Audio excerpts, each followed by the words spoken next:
about this Jim Harbaugh potential contract extension and some of the sticking points with that. And Dan, it feels like, according to your reporting, it is all about this language regarding a potential out clause, essentially, correct? Well, it's about whether Harbaugh gets a job. Look, if the right place offers him an NFL job, I think he's going to take it. And we could have, 7 openings right now. Dallas, Philadelphia, and Pittsburgh could still open. And so we're moving into some. That's almost a third of the league could have an opening, and some really strong franchises. This isn't just like anyone want to take that Carolina job. Like that's a graveyard. When you've got that many, big time franchises, I think that the chances of Harbaugh getting a job that he's going to want are pretty high. So I still think, I think he'll leave for the NFL. But if he stays, there's a lot of talk. Is the contract done? Is it not? They haven't figured out the termination clauses. It's $11.5 million guaranteed, 6 years, highest paid coach in college football.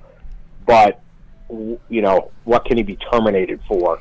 So he's looking for basically immunity from being terminated for anything that happened in the first scandal that we had, the so-called cheeseburger thing.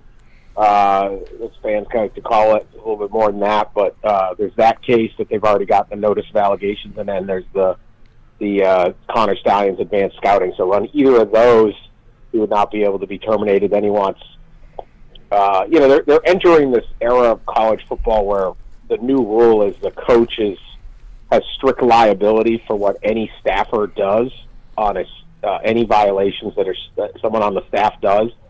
The coach is also responsible. I expect this to be pretty controversial going forward. I think the Harbaugh camp is kind of looking ahead at that and saying, look, we don't want to be fired. But, if something like a Connor Stalions happens, it's really hard to have full control over 100 people working underneath you. So they're looking for different protections on how he can be fired and what these penalties go with. So it's unusual. Some of the language is unusual in college athletics. The whole situation's unusual, though. Usually a coach that's under 2 NCAA violations is not also getting job interviews at the NFL and coming off a national championship and renegotiating a deal. So it's kind of uncharted waters in the way deals are usually done in college athletics. Harbaugh's got a lot of power at a time when he also has a lot hanging over his head that is negative.